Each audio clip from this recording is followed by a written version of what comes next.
everybody, welcome back. My name is Abby. I'm with Fitness is Medicine.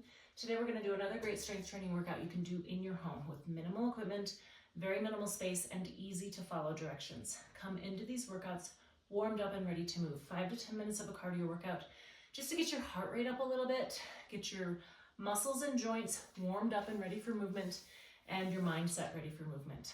Okay, today we're going to need a bench. If you don't have a bench, you can use the side of your bed. You can use a coffee table, maybe 2 chairs put together. There's a lot of ways you could do this. And a heavier dumbbell.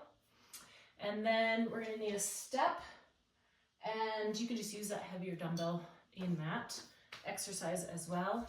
And then a little bit, I would say medium to a little bit lighter dumbbells, and that's all you're gonna need for today's workout. Okay, let's get started. We're gonna start today with a 1-arm row on the bench. So what that looks like is you're gonna put your knee, same side knee and hand on the bench. Now, flat back. So we don't want to be here. Think about sticking your chest out, and then you want to keep your shoulders level. So I've got my weight here, but I'm not going to let it drop down here. I want my shoulders to stay level. I'm going to lift that weight, drive my elbow towards the ceiling. 2. Now, keeping your tummy tight. Don't let that weight drop below the point where your shoulders are level. Think about squeezing that shoulder blade. Keep your tummy tight. 7. Breathe. 9. And 10. Okay, so I'm just going to turn around, set that weight down. And you can also just step over to the other side of the bench if you've got a bench at home, but if you're on the side of a coffee table or bed, you're just going to need to turn around. Again, same side, hand and knee on the bench, lift, lower that weight slowly, resist gravity. Flat back, tummy tight, driving that elbow towards the ceiling, squeezing that shoulder blade towards your spine.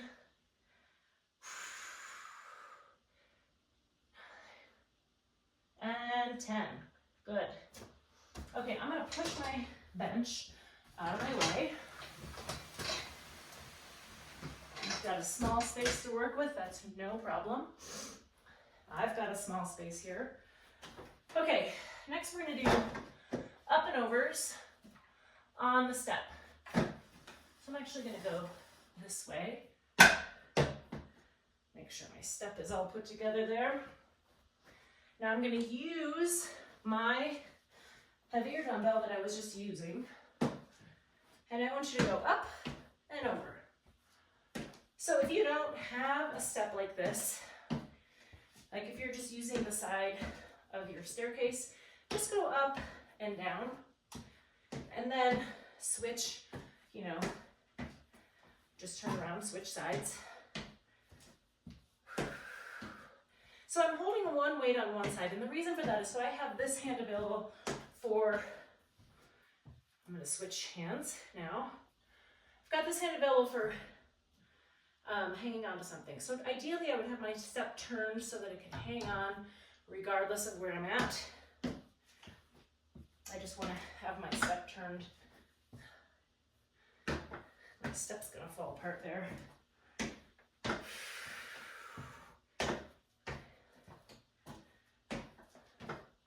Trying to keep your shoulders level, even though you're hanging onto one weight in one hand. So you don't want to try to lift it like that. That may be that you're hanging on to too heavy of a weight. One more up and over. And rest. Okay, I'm going to put my weight up on the rack out of my way, and then move my step so that's not in my way.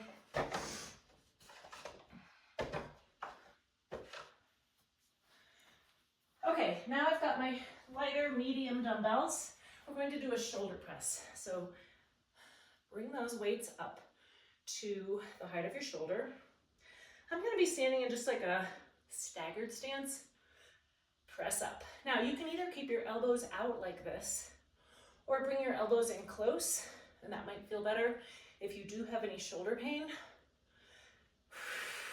Now, if you can only go to here, in a pain-free range of motion, that's okay. Stay in a pain-free range of motion. You don't want to increase pain. Tummy tight as you press that weight overhead. 10. Okay, good. We're going to lower down to the floor for the next one. I'm going to check my camera angle here and it likes to zoom in on me. Okay, so next we're going to lower down to the floor for the final 3. So if you need to do these in your bed, if you have trouble getting up and down off the floor, we're going to do clamshells. Now, to do clamshells properly, you want to lie down, bring your feet up towards your hips, your knees are kind of tucked in. Importantly, stack your shoulders and hips so that you are almost rolled forward. And it's going to feel like you're rolled forward, or maybe just a little, to keep isolation in that glute. Now, if you're here, it's really common for people who really want to get the best range of motion out of this. Kind of tuck your hips, your right hip, so I'm on my right side, my right hip I'm tucking under almost. And then this is really all the further I can lift it. Isolating that glute. Keeping really closed off. Don't feel like you have to be an overachiever here. And switch sides. Many times people will say that they need a band for this one, and I'm all for increasing resistance. But if you're in the proper position here, so really tuck that bottom hip under, knees in tight, bring those heels up. If you're in the proper position here, you're really going to get a lot of glute here without a band. Of course, you can add a band if you want. 6. Nice and slowly. 8, 9, and 10. Okay, now we're going to stay right here on your side. Come up onto your elbow. Bring one leg in front. We're going to do lower leg lift. So this leg just stays behind, allowing this leg to move, working on the inner part of your thigh. So our hip moves in all directions. It moves forward and back and side to side. So we want to train all of those muscles so that it's strong in all the different planes of motion. Okay, good. Switch sides. So these are we're doing hip adduction, AD. So your hip adductors on the inside of your hip also need to be worked. And you can bring that leg out or in, wherever it's comfortable.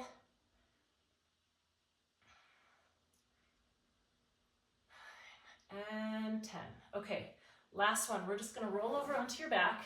Again, you can do all of these in your bed if you need to. Now, start with your feet flat on the floor.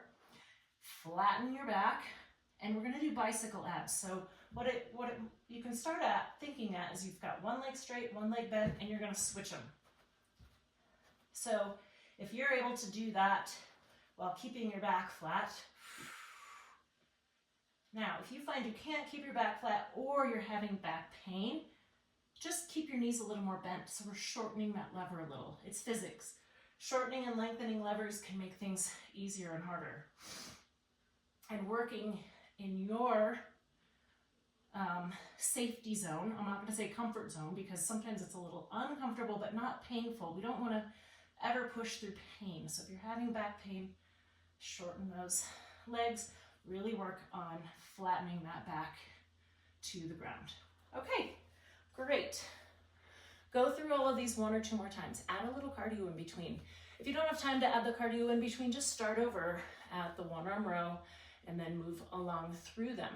Afterwards, do a good cool down and stretch, and then let me know if you have any questions. If you need any modifications, reach out privately or leave a message in the comments below.